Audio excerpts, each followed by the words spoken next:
Hello good morning students. आज हम पढ़ेंगे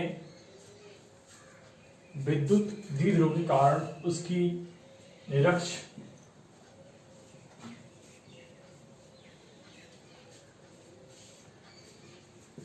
कि किसी बिंदु पर विद्युत क्षेत्र की तीव्रता या विद्युत क्षेत्र। निरक्ष का मतलब निरक्ष हो सकता है या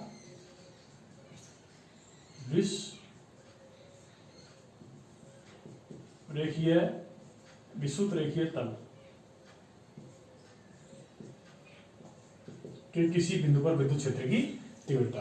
कैसे कि अक्ष पर इस तरह से होता था एक्स में, निरक्ष पर क्या जाएगा, उसकी अक्ष के अनुदिश लंबवत, वो क्या कहलाता है, हमेशा निरक्ष। जैसे चित्र के अंदर देखें, चलो चित्र यहां रहते हैं जैसा भी है। जैसे हमारे सामने कोई विद्युत द्विध्रुव ए भी है, ए के लिया माइनस का क्यू आवेश, ये क्या ले लिया प्लस का क्यू आवेश। विद्युत द्विध्रुव क्या बन गया हमारे सामने, ए और बी।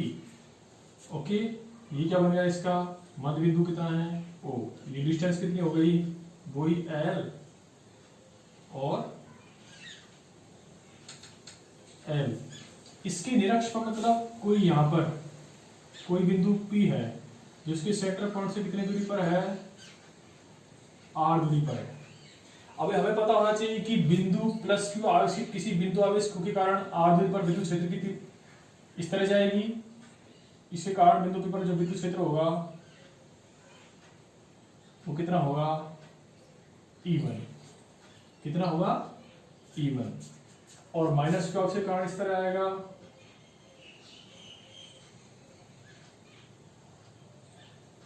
इस तरह से U। ये कौन सा हो गया, E2 विद्युत क्षेत्र। और कोण कितना बन गया, थीटा। ये कोण कितना बन गया, थीटा। ये बिंदु क्या आ गया, O, जो कि लंबवत होगा इस तरह से। अब ये क्या है, इनका परिणामी विद्युत क्षेत्र है E। ये कोण कितना हो गया, थीटा। तो ये कोण कितना हो जाएगा, थीटा हो जाएगा इस तरह से। एक अभी हमारे सामने चित्र बन गया है। अब हमें परिणामी विद्युत क्षेत्र का सदिश विभेदक चित्र बनाना है, तो साइड में बना सकते हैं अलग से। तो हमने क्या माना, रचना के अंदर ये चित्र हो गया हमारे सामने चित्र। उसके बाद रचना या थ्योरी लिख सकते हैं। थ्योरी में क्या आएगा, माना एक विद्युत द्विध्रुव ए बी है जिसके मध्य बिंदु O से उसकी निरक्ष के अनुदिश एक बिंदु P माना है, जहां पर हमें माइनस का तथा प्लस का के कारण, अर्थात कह सकते हैं एक शब्द में द्विध्रुव के कारण विद्युत क्षेत्र की तीव्रता ज्ञात करनी है। किस बिंदु पर, बिंदु P पर। ओके, सदिश विभेदन का चित्र बना लेते हैं। यदि हम इसका सदिश विभेदन करते हैं, E1 और E2 के जो घटक हैं, समांतर और लंबवत घटक, उनका सदिश विभेदन बनाते हैं। मान लीजिए हमारे सामने इस तरह से एक बिंदु क्या है, ये E है। ये क्या है हमारे सामने, यहां से E1, ये एंगल थीटा बन रहा है, तो ये क्या बन जाएगा, E1 cos थीटा। ये क्या हो जाएगा, E1 sin थीटा। तो ये भी तो कोई बात आ रही है इस तरह से। यहां पर क्या है, ये E2 है, तो ये क्या बनेगा यहाँ E2 cos थीटा। और ये क्या, E2 sin थीटा। तो अब आप चाहते हो इस डायग्राम को इस तरह से बना दो बंद फॉर्मेशन के अंदर।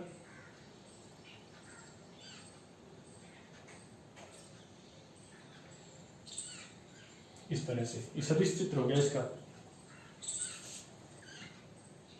ये क्या है, बिंदु P। ओके, अब हमें प्लस के आवेश के कारण विद्युत क्षेत्र की तीव्रता निकालनी है और माइनस के आवेश के कारण, अर्थात कह सकते हैं द्विध्रुव के कारण विद्युत क्षेत्र की तीव्रता। तो लिखिए यहां से प्रूफ के अंदर, थ्योरी में क्या आएगा, ए भी एक विद्युत द्विध्रुव है इसी कारण जिसमें प्लस क्यू आवेश और माइनस क्यू आवेश है, जो कि क्रम से प्लस क्यू आवेश किस पर है, बिंदु बी पर, और माइनस आवेश माइनस ए पर स्थित है। बिंदु पी पर हमें विद्युत क्षेत्र की तीव्रता निकालनी है, अतः प्लस क्यू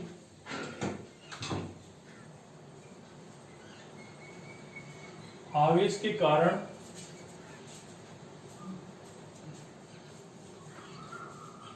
बिंदु P पर विद्युत क्षेत्र की तीव्रता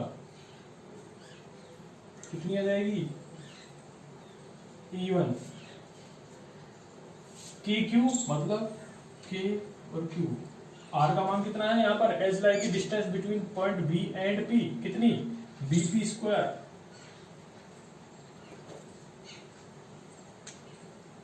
समीकरण 1 इसकी दिशा कितना होगी?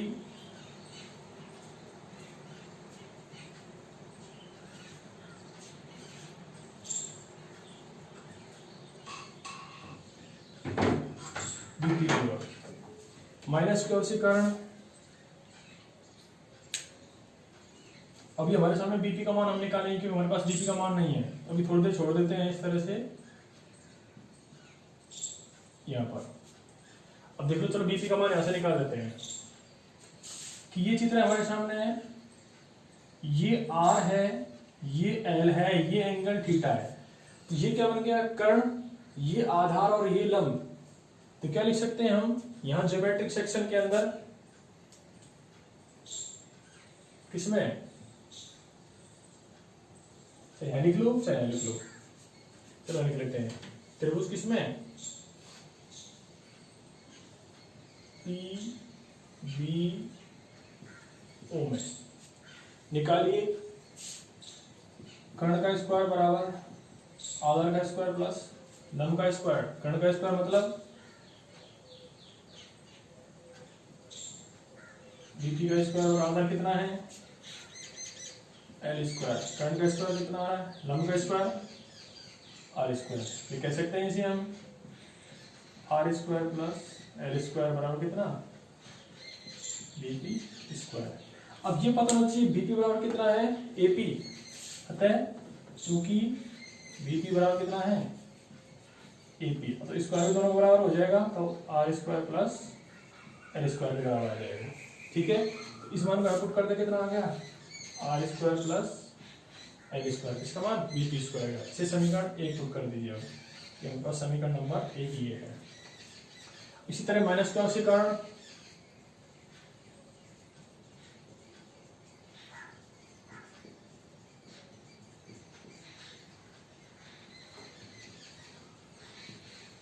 बिंदु P पर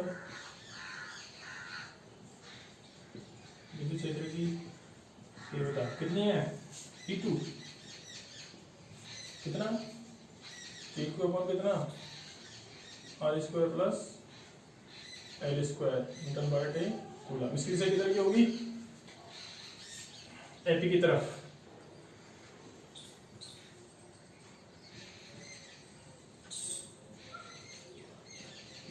दिशा में।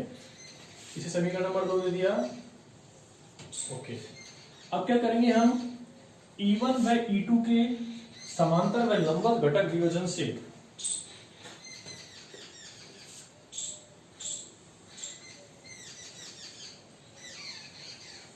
यहां लिख देंगे E1 तथा E2 के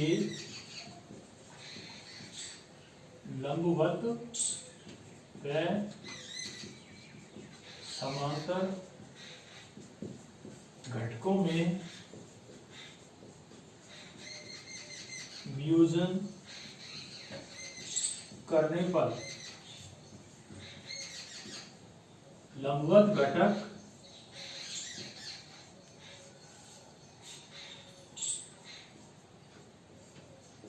परस्पर निरस्त हो जाते हैं, जबकि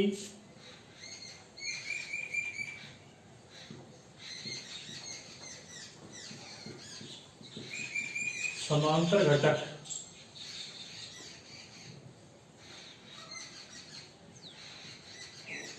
जुड़कर परिणामी विद्युत क्षेत्र का मान प्राप्त कराते हैं। इस लाइन का मतलब देखिए कि ये लंबवत घटक है, ये इसको निरस्त कर देगा, E1 sin थीटा से E2 sin थीटा कट जाएगा, जबकि हमारे पास पारंपरिक क्षेत्र E बराबर कितना मिल रहा है, E1 plus E2 cos theta. तो अतः परिणामी विद्युत क्षेत्र की तीव्रता कितना, E बराबर कितना हो जाएगा, E1 cos theta plus E2 cos theta. cos theta common ले लो, क्या जाएगा, E1 plus E2 cos theta. समीकरण का दे दो, 3 दे दो। अब समीकरण 3 में जरूरत पड़ेगी किसकी, cos थीटा की। फिर चित्र लगाना पड़ेगा, ये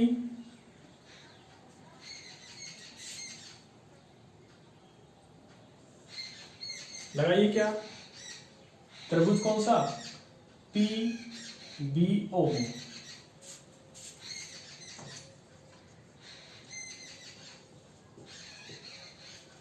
लाल बटे कक्का लगाइए, LALKKA sine cos. Cos theta का मतलब कितना होता है, आधार बटे कर्ण।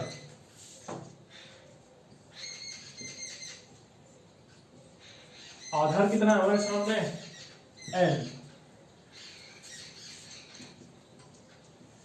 और कर्ण का मान कितना आ रहा है, अंडर रूट में कर्ण का मान कितना आ रहा है, R square plus L square. तो हमें ओनली बीपी स्क्वायर नहीं चाहिए, ओनली क्या चाहिए, बीपी। तो अंडर रूट में कितना आ जाएगा, इस तरह से R square plus L square का कितना, 1/2, या एल बटे अंडर रूट में कितना, R square plus L square.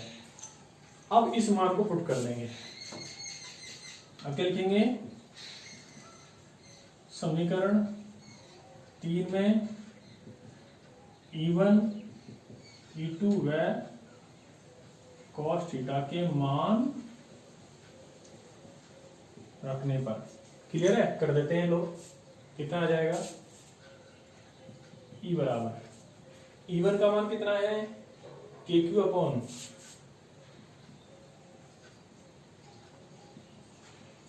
Are square plus L square, KQ upon कितना, R square plus L square, और cos का मान कितना आ रहा है, एल अपॉन कितना, R square plus L square की पावर 1/2। हमारे सामने ये टर्म कितनी बन जाएगी, 2KQ कितना, R square plus L square, okay, into कितना, L, R square plus L square की पावर कितना, 1/2। 1/2 प्लस 1 कितना हो गया, 3/2।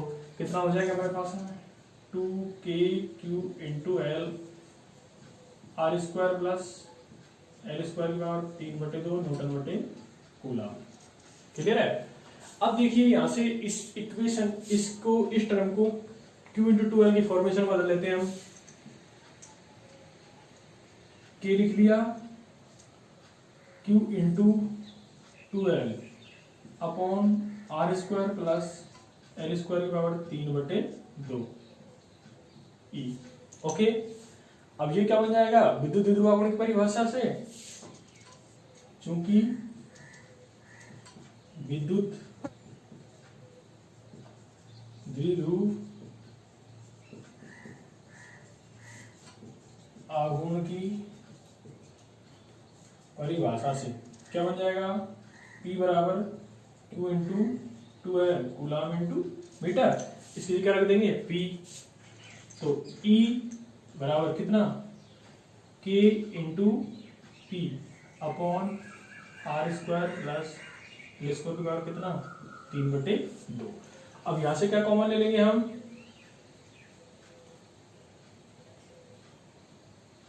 यहां से क्या बाहर निकालेंगे, आर स्क्वायर। चलो निकालिए, इस तरह से E बराबर KP अपन कितना, आर की पावर आर स्क्वायर इस तरह से इसे 3/2 लिख देंगे इंटू 1 प्लस एल स्क्वायर बटे आर स्क्वायर की पावर कितना 3/2। इस 2 से 2 कट जाना है तो क्या बचना नीचे ई बराबर के पी अपन कितना R cube into 1 plus L square बटे आर स्क्वायर की पावर कितना 3/2। हम क्या जानते हैं कि एल स्क्वायर का मान आर स्क्वायर की तुलना में क्या है बहुत छोटा है, तो एल स्क्वायर को नगण्य मानने पर क्या आ जाएगा, यहां देख लीजिए आ गया। इस तरह से इस टर्म को नेगलेक्ट कर देंगे, एन ई बराबर के सी अपॉन कितना आर की पावर 3 कितना न्यूटन बटे कूलम।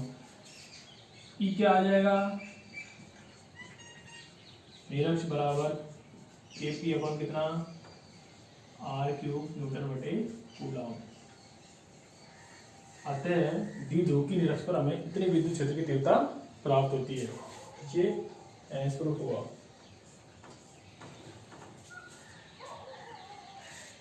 अब इसमें क्या रख सकते हैं, के का मान रखो 1/4πε0 के टर्म में इसे चेंज कर सकते हैं। जैसे इधर बता देता हूं, जगह नहीं है बोर्ड में।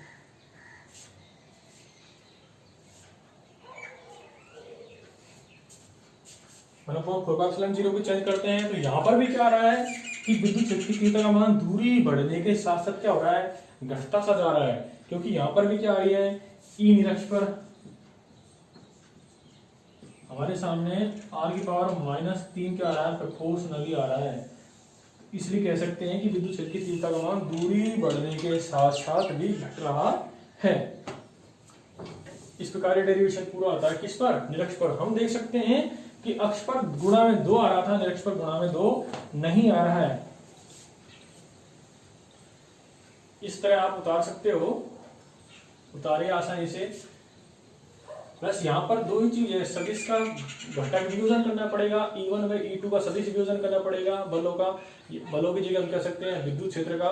और E1 जो लंबवत घटक है वो एक दूसरे से निरस्त हो जाएंगे, जबकि समांतर जो घटक है वो हमेशा आपस में जुड़ेंगे, जिसके कारण ये परिणाम विद्युत क्षेत्र की तीव्रता प्राप्त होगी किस पर, बिंदु T पर। तो हमारे पास E1 E2 के मान बिंदु आर के कारण आ जाएंगे तथा कोष्ठक का मान इस चित्र से निकाल लेंगे, दोनों की वैल्यू पुट कर देंगे और सॉल्यूशन कर लेंगे। तो आपके सामने क्या आ जाएगा Kp अपॉन आर क्यूब किस पर, ई निरक्ष पर। तो ये हमारे पास रिजल्ट है।